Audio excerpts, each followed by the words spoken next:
Matt Kean, the character I mentioned before, should be called Matt Green. He's supposedly a Liberal in the Liberal government, but he's put forward this massive energy program into the New South Wales government. You're sitting there. Tell us what's happening.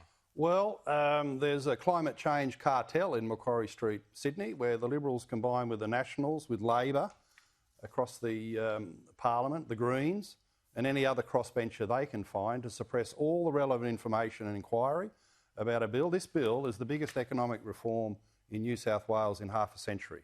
It's totally transforming the power grid, the energy base.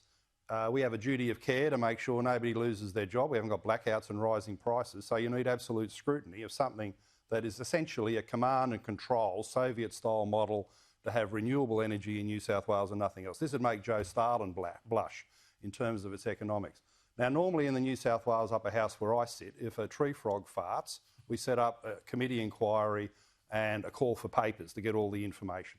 The call for papers that I moved to get all the data and modelling and the economic material about the impact of this piece of junk was knocked back by a coalition of the Liberals, the Nationals and the Greens in the upper house. And next week when we try and get a committee process up and running, Labor will join that climate change cartel, a protection racket against the people of New South Wales in suppressing all the information. Normally we'd have an 18-month inquiry into a bill this extensive, this important, this detailed, this flawed, but instead they're going to try and ram it through in 18 hours. And that in itself is a sham.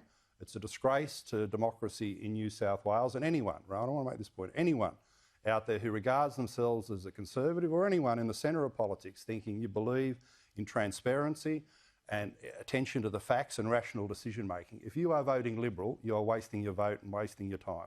Because the Conservatives inside the Liberal Party, Matt Green is bad enough, but the Conservatives don't fight. They don't stand up and call this rubbish for what it is.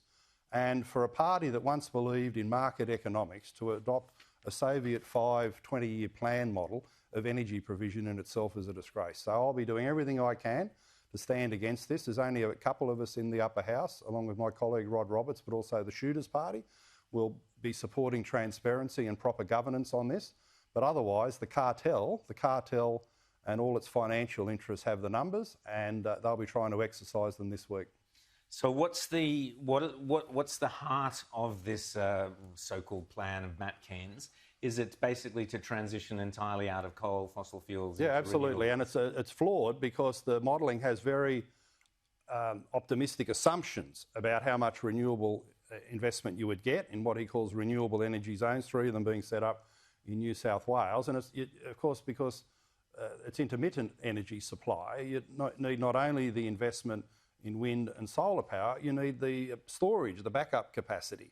Hydro, in use, pumped hydro and battery, all of which is untested, unproven, and you haven't got any modelling satisfaction that it would work in New South Wales. So this is asking every single worker and business and household in New South Wales to fly blind on the renewables religion without the valid assumptions to get it right. And at the same time, because you're pumping up renewables on these false assumptions, there are projections that the existing coal-fired power stations will close early.